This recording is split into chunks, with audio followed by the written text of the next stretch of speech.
Vision Plus TV, l'excellence et la rapidité. Bonsoir et bienvenue mesdames et messieurs dans cette nouvelle édition d'Entre nous sur les questions pertinentes d'actualité. Nous revenons avec un invité, surtout débattre sur les questions fond d'actualité avec un invité aujourd'hui. C'est un plateau habitué déjà. Vous êtes déjà habitué avec notre expert en économie. C'est monsieur Roger Cantou. Avec lui que nous allons essayer un peu de tailler bavette sur des questions relatives à l'actualité politique et économique. Monsieur Roger Cantou, bonjour. Et bonjour, bonsoir, c'est donc que vous me suivez sur Vision TV. Alors, aujourd'hui, la première question est de savoir d'abord la déclaration d'ensemble, la question qui reste jusqu'à présent penchée à l'actualité, qui attire encore beaucoup de commentaires.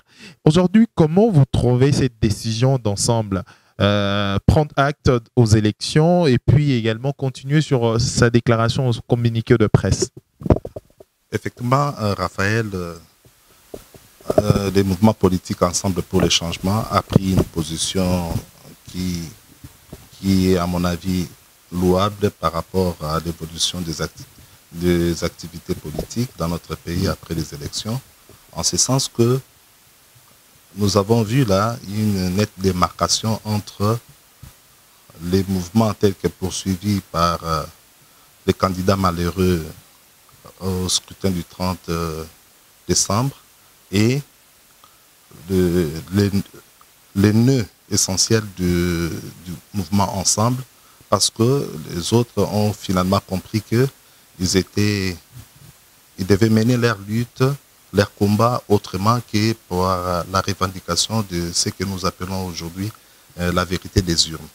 Et pour moi, c'est une avancée significative et un pas vers une bonne compétition de nos acteurs politiques pour voir qu'est-ce que le régime actuel, ce qui a été élu, pourra faire et le contrepoids de l'opposition parlementaire qui s'est dessiné avec le nombre important de députés qui, ensemble, se revendiquent actuellement. Alors, aujourd'hui, certains disent qu'Ensemble a pris cette décision sans pour autant consulter certains dirigeants ou certains cadres également d'Ensemble. Et d'ailleurs, une déclaration à la dernière minute à travers Vision Plus, le porte-parole en fait du porte-parole de Moïse Katumbi, Francis Kalombo, a dit jusqu'à présent c'est pas une déclaration de Moïse, c'est pas plutôt ces communiqués n'engagent pas personnellement Moïse Katumbi.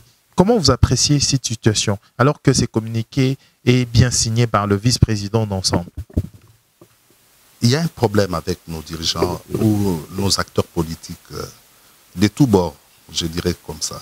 Pourquoi? Parce que c'est difficile de constater ou d'observer une constante dans leur marche dans ce qui concerne les grandes questions qui touchent à la vie et à la destinée de notre pays.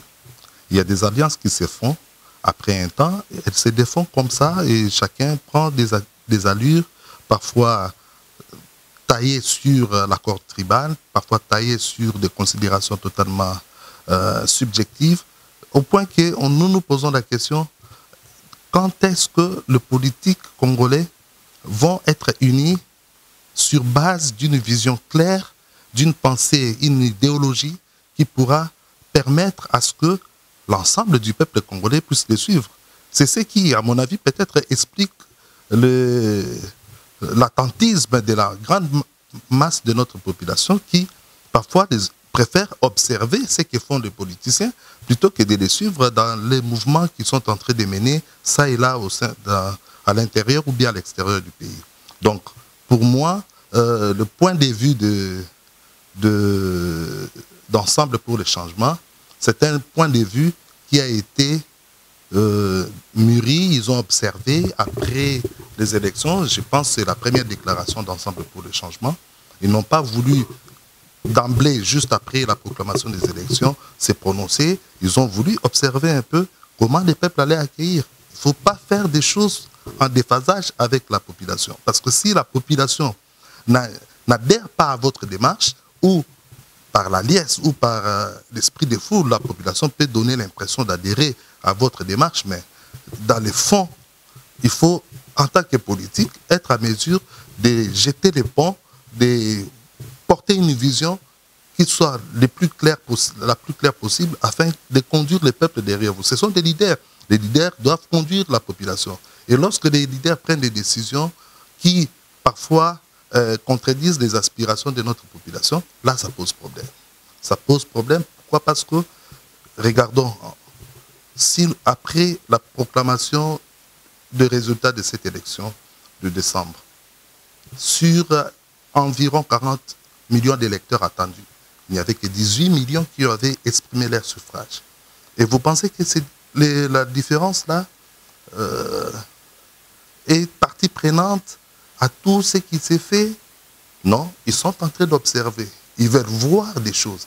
D'ailleurs, ils ont lancé des messages forts au nouveau régime. Le peuple d'abord. Tous ces gens qui ont dit « Papa Lobaki, le peuple d'abord », ce ne sont pas toujours les personnes qui ont participé à l'élection. Donc, la population dans son ensemble est en train de voir qui des leaders politiques est en train de les conduire vers les chemins du développement, vers les chemins de la stabilité, vers les chemins de la paix sociale, vers les chemins de la sécurité. Parce que ces choses-là sont importantes. On ne veut plus de morts inutiles à cause des différents politiques. C'est là la position d'Ensemble pour le changement, mais pareil, une position mature. Et puis, ils ont acquiescé les résultats en déclarant pour la première fois que M. Antoine Félix Tshisekedi est le seul président de la République. Donc là, de ce point de vue, il n'y a plus de débat. Cette question qui se pose, c'est de les pousser par une démarche républicaine à poser des actes qui vont dans le sens de créer un environnement politique, économique et social qui donne de l'espoir à notre population.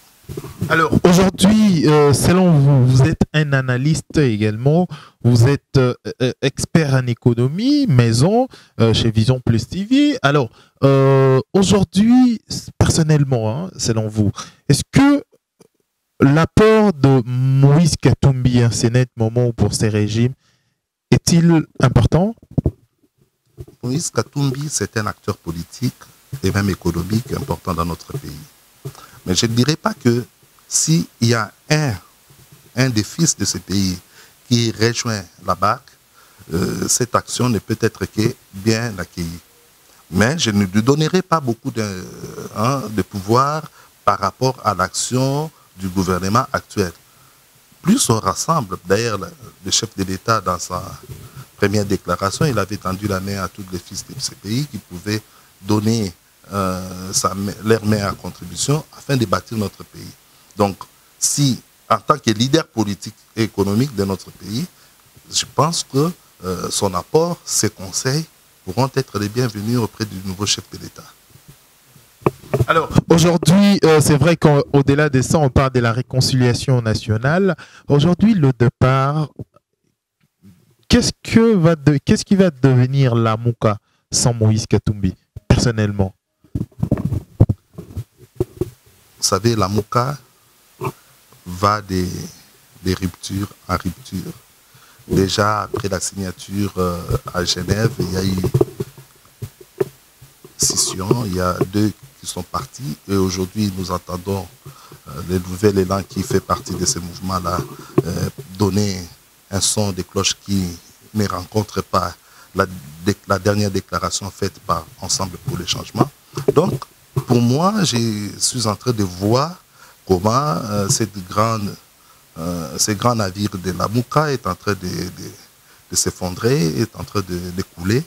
Et je pense que chacun est revenu sur ses premiers pas et ils se sont rendus compte que, écoutez, il y a une réalité, il y a une évidence, il y a un chef d'État qui est là.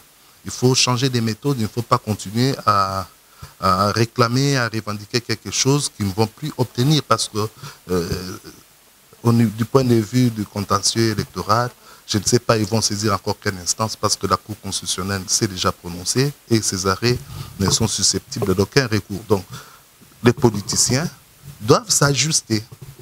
Et ceux qui pensent qu'ils ont du temps à revendiquer la vérité des urnes, même dernièrement nous avons vu le prélat catholique, Monseigneur Mosengo, s'est prononcé là-dessus.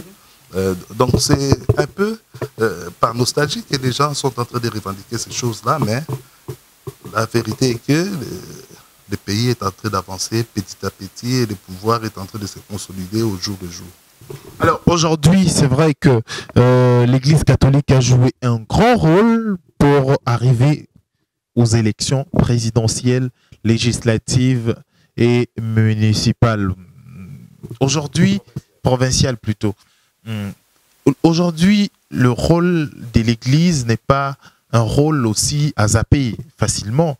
L'Église catholique a donné vraiment de béquilles en dernier lieu à l'opposition congolaise avec les organisations de marche de l'Église catholique qui a fait beaucoup de morts aussi. Cette déclaration de Monseigneur Mosengo, dire la vérité des urnes, c'est Martin Fayulu qui a été élu en fait président de la République aux élections du 30 décembre. Quelle est votre réaction? Je me dis que l'Église catholique est restée égale à elle-même. Parce que, rappelez-vous, en 2011, le cardinal Mosengo s'était prononcé aussi de la même manière concernant l'élection de Joseph Kabila dans son second mandat, où il a dit clairement que le score qu'il avait obtenu n'était pas celui qui est sorti des urnes.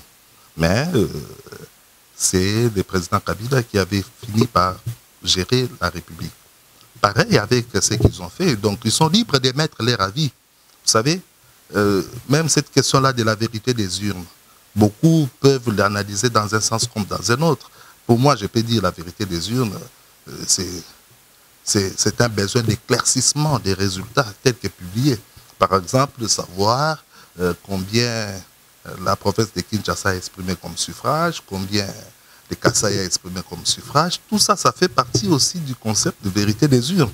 Mais pas nécessairement dire que celui qui a été élu est dépourvu de toute légitimité, de toute légalité, au moment où la population tout entière lui confie de nouveaux mandats après l'élection, en lui disant, en le rappelant à maintes reprises, partout où il passe, même dans son dernier voyage, Papa Lobaki, le peuple d'abord. C'est-à-dire, tu es porteur d'espoir pour notre pays, tu dois comprendre que d'abord la population.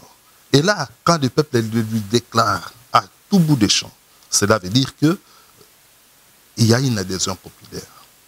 Il y a une adhésion populaire. Les 18 millions ne sont pas les 40 millions d'électeurs attendus, ne sont pas les 60 millions de la population congolaise. Donc, une bonne frange de la population n'a pas participé au scrutin et est favorable à ce nouveau régime qui a consacré l'alternance pacifique. Parce que c'est qu'est-ce que les peuples cherchaient? Qu'est-ce que les différents protagonistes de la Mouka, de Cash recherchaient? Ils voulaient qu'il y ait alternance et qu'une figure de l'opposition puisse conduire la destinée de notre pays. Ce qui a été fait. Voilà pourquoi aujourd'hui le pays ne connaît pas des déchirements à cause de résultats tels que publiés et constatés par la Cour constitutionnelle. Alors aujourd'hui, il faut dire aussi ouvertement que 24 janvier 2019 et 24 février aujourd'hui, jour pour jour, ça va faire aujourd'hui pratiquement un mois et quelques jours depuis que le président de la République est maintenant à la gestion ou au contrôle de la République démocratique du Congo, bien sûr. Aujourd'hui, quel est d'abord le mouvement, les signaux ou une petite évaluation comme il a fait aussi en Namibie? Qu'est-ce qui a changé dans ces un mois? Pratiquement, nous avons vu les chefs de l'État entrer en fonction, essayer de rassurer par des réunions interinstitutionnelles les différents acteurs gouvernementaux sur sa nouvelle vision, qui n'est pas encore coulé en forme de programme, même intérimaire, d'urgence. Nous croyons que après sa prestation de serment, après la remise et reprise, du coup, son cabinet au niveau de la présidence serait déjà en application. Mais ça tardait un peu. Et aussi la question du gouvernement. Il y a beaucoup de choses qui sont en train de se faire lentement et sûrement. Pourquoi? Parce que le président actuel est issu d'un mouvement politique, d'un parti politique qui n'a pas pris les armes. Et c'est pratiquement à l'image, je peux me rappeler l'Afrique du Sud avec Nelson Mandela, qui, au sortir de la prison, a remporté les élections et s'est fait même sécuriser par la garde républicaine de son prédécesseur, les mêmes personnes qui, hier, étaient en train de les pour chasser les membres de l'ANC. Ce sont ces mêmes personnes-là qui ont travaillé pour la sécurité du président Nelson Mandela. Donc, il a prôné par une sorte de réconciliation nationale, pas qui est en train de suivre notre chef de l'État, ce qui est important, si on peut dire ce qui a été fait. Nous voyons aujourd'hui qu'il n'a pas répliqué à son prédécesseur, le président sorti, donc les mal qu'ils ont subis. Donc, c'est une bonne tendance, c'est-à-dire une révolution, un régime qui quitte, un autre qui prend le pouvoir, mais sans pour autant faire la chasse aux sorcières. Cette attitude-là est à louer. Beaucoup ne le feraient pas. On a même senti certains opposants dire aussitôt à la tête du pays, tel ferait la prison. Là, on aurait connu peut-être c'est pas parce qu'ils ont fait beaucoup du mal aussi à la population. Il y a des gens aussi de tête qui dérangent la population. D'ailleurs, certains qui sont très très mal aimés en fait. Non, on ne peut pas conduire les choses dans ce sens-là. Tous les partis politiques d'opposition au régime précédent avaient un combat. Leur combat, c'était l'alternance. Aussitôt qu'ils ont atteint leurs objectifs, ils ne doivent plus réfléchir dans ce sens-là. Parce que ça, c'est vouloir remettre le mal pour le mal. Rendre le mal pour le mal, ça, ce n'est pas une bonne attitude. Il faut, vous savez, quand vous avez un adversaire qui n'a pas de valeurs, ou un adversaire qui utilise des valeurs, des attitudes qui ne sont pas basées sur l'éthique, la paix, la considération de la personne humaine, il ne faut pas le suivre dans cette démarche-là. Il faut les gagner par autre chose, en lui présentant une autre recette qu'il n'a jamais connue. À ce moment-là, il sera surpris de votre réaction par rapport au mal qu'il vous a fait subir et il constate que vous lui tendez la main, vous lui dites « Non, vous êtes un frère, vous pouvez être partenaire pour moi ». C'est comme ça que l'Afrique du Sud s'est construite. Nous devons suivre des bons exemples. Nous ne devons pas écouter si Frédéric de Klerk, qui, avec son régime d'apartheid, aussitôt que Mandela avait pris le pouvoir, il s'est dit non, on se dégage de ces gens qui avaient encore l'armée, la police, les services de sécurité à leur disposition. Je vous assure, l'Afrique du Sud sera un éclatement. Donc, pour moi, aujourd'hui, je pense que le chef de l'État, peut-être il est perçu comme un maillon faible, mais de cette faiblesse-là, jaillira une force, une puissance qui fera que notre pays puisse se replacer sur un chemin de développement et d'émergence. Ça, je me dis qu'il est sur les pas des grands. Et il faut qu'il se fasse entourer. Vraiment, si c'est l'héritage de la composition de son cabinet est dû à la sélection des personnes des valeurs, je pense que ça vaudrait le temps. Beaucoup s'attendent à ce que ces 30 premiers jours, ces 100 premiers jours, comme communément reconnu, puissent être porteurs d'un espoir, puissent être recensés avec des actions concrètes. Malheureusement, cela n'est pas encore fait.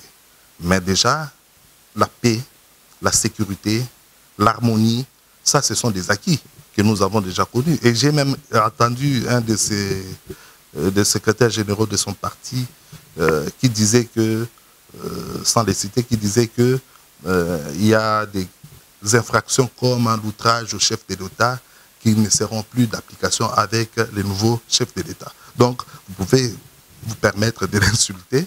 Rassurez-vous, il n'aura pas une fixation sur vous parce qu'il y a des gens qui se livrent à ces genres de gymnastique jusqu'à présent, mais je n'ai pas vu les services de sécurité ni la justice se saisir de ces personnes pour ces faits-là.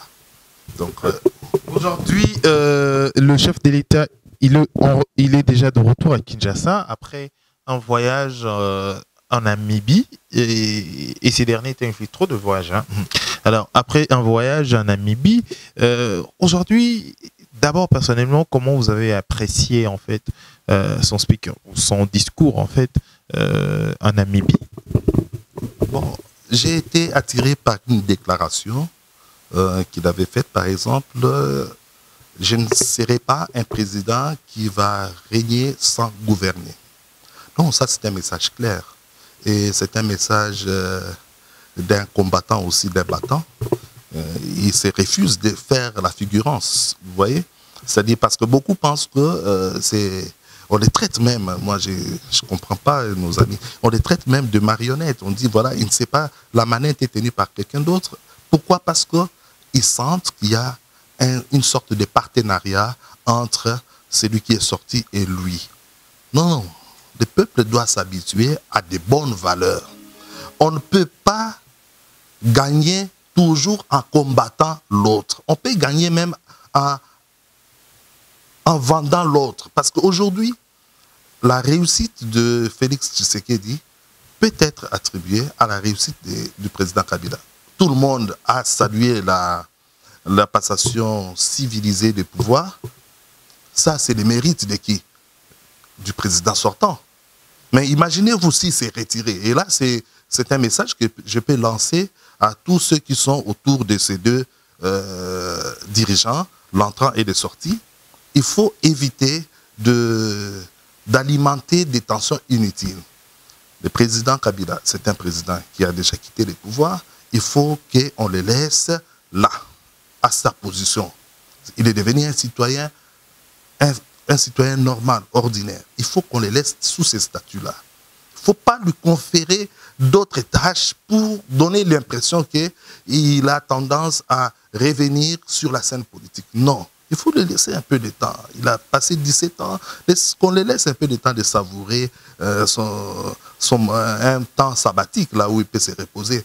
Mais je vois les gens qui retournent auprès de lui pour vouloir revendiquer des postes, la formation du gouvernement. Il y a aussi, au niveau du nouveau chef de l'État, il faudrait que son entourage puisse ne pas se livrer à des attaques, à des réponses, à tous ceux qui se lèvent le matin, ils crient, ils lancent des mots, ils traitent le président de tous les mots. Lorsqu'il a accepté d'être chef de l'État, qu'il sache bien, quand ça ne marche pas, comme nous avons vu la route nationale numéro 1 au niveau de l'IPEN là, hein, on a connu cette catastrophe-là, on va recourir à lui. De la même manière, moi je peux dire aussi, à ce qui me concerne, monsieur le chef de l'État, ça c'est un message que je lui lance, il y a la route Bokassa-Zando, ça fait plus de 17 ans que cette route n'est pas praticable. Donc, avec la même intensité, avec les mêmes degrés de réaction que vous avez eu vis-à-vis de cette route-là, nationale numéro 1, il faut aussi essayer avec votre véhicule de passer là-bas si vous allez passer. Parce que si vous ne parviendrez pas à passer de Bokassa jusqu'au Grand Marché avec votre véhicule de fonction, alors c'est que la population, elle, peine plus. Parce que vous avez un véhicule, mais vous ne savez même pas passer par là. Et ceux qui sont à pied. Donc, le chef de l'État, ça c'est un appel particulier que je lui formule. Il faudrait qu'il passe aussi, il fasse un passage au niveau de Bokassa là-bas pour que au moins ces tronçons-là puissent être retraités, travaillés dans les meilleurs délais. Pourquoi pas 1 mois ou 2 mois comme de l'autre côté-là? Ça vaut la peine. Donc, ça fait partie du social. Et ce sont des actions qu'il peut mener déjà, avant même la constitution du gouvernement. Et là, le peuple va se retrouver en ce qu'il est en train de faire. Mais pour l'instant, on doit laisser le temps au chef de l'État d'avoir un gouvernement qui va rentrer dans sa vision, parce que tous ceux qui vont faire partie de la majorité parlementaire n'ont pas obtenu le nombre de voix que le chef de l'État a obtenu. Tous les députés sont inférieurs à 100 000. Lui, il est dans les 7 millions. C'est-à-dire, on regarde les chefs de l'État. Quelle que soit la structure, la composition de l'Assemblée nationale, mais il y a un homme qui représente la nation, c'est lui le chef de l'État. Donc, toutes les attentes de la population sont aujourd'hui portées vers lui. C'est pourquoi, Ensemble pour le changement, lui a aussi formulé des vœux. On veut voir des signaux forts. Donc, l'entourage du chef doit comprendre que tout le monde demandera beaucoup au chef, et c'est au chef de se faire entourer des personnes, des valeurs. Pas des personnes qui viendront pour se faire fortune, pas des personnes qui viendront pour fêter, pas des personnes qui viendront pour jouir du trésor public. Non, il faudrait des personnes qui sont éprises de patriotisme, qui sont éprises du bien-être général, qui vont vraiment jouer le rôle des serviteurs. Parce que nous sommes habitués à beaucoup d'excellence, à beaucoup d'honorables, mais à peu de serviteurs. On a besoin d'une nouvelle classe politique, la classe des serviteurs. Des gens qui vont donner l'essentiel, les meilleurs de leur intelligence pour servir ces populations. Le Congo en a besoin. Et moi qui vous parle, si j'en parle comme ça, c'est parce que je suis fils de ce pays, j'ai le quai du Congo, je ne peux être heureux que dans mon pays. Donc, il y a lieu que de tels cas puissent se multiplier afin que notre pays puisse connaître un développement. Comme la Bible le dit, c'est par la multiplication des hommes droits qu'une nation s'élève. C'est par la multiplication des hommes droits que le monde s'élève. Donc, c'est par cette citation, en fait, que nous allons mettre terme à notre édition d'aujourd'hui. Je rappelle que nous avions reçu Monsieur Roger Cantou, c'est notre expert maison, expert en économie, et c'est avec lui que nous traitons des questions ayant trait à l'économie et parfois à l'actualité également. Aujourd'hui, nous avions certainement parlé de l'actualité politique en République démocratique du Congo. Monsieur Roger Cantou, nous sommes arrivés à terme de notre édition d'aujourd'hui. Qu'est-ce que vous pouvez dire en gros à tous les Congolais qui vont devoir, qui nous ont suivis d'ailleurs? Le seul message que je peux adresser à mon peuple, je l'adresserai à celui qui représente ce peuple, c'est-à-dire au chef de l'État, le nouveau chef de l'État, Monsieur le Président de la République. Le Congo a besoin des serviteurs. Le Congo a besoin des valeurs. Le Congo n'a pas besoin de personnes qui vont répliquer le mal pour le mal. Le Congo a besoin de personnes ressources pour construire notre nation sur les chemins du développement. Voilà les seuls messages que je peux adresser à notre chef. Merci, monsieur Roger Cantou, expert en économie. C'est avec lui que nous traitons des questions et entrées à l'économie. Pourquoi pas l'actualité? C'est un analyste aguerri. Merci, mesdames et messieurs, d'avoir suivi cette édition et surtout pour votre disponibilité. Abonnez-vous encore massivement sur Vision Plus TV pour avoir la dernière actualité de la République démocratique du Congo. Merci à Olivier Vico pour la prise de vue. On se retrouve très prochainement pour une prochaine édition. D'ici là, portez-vous bien.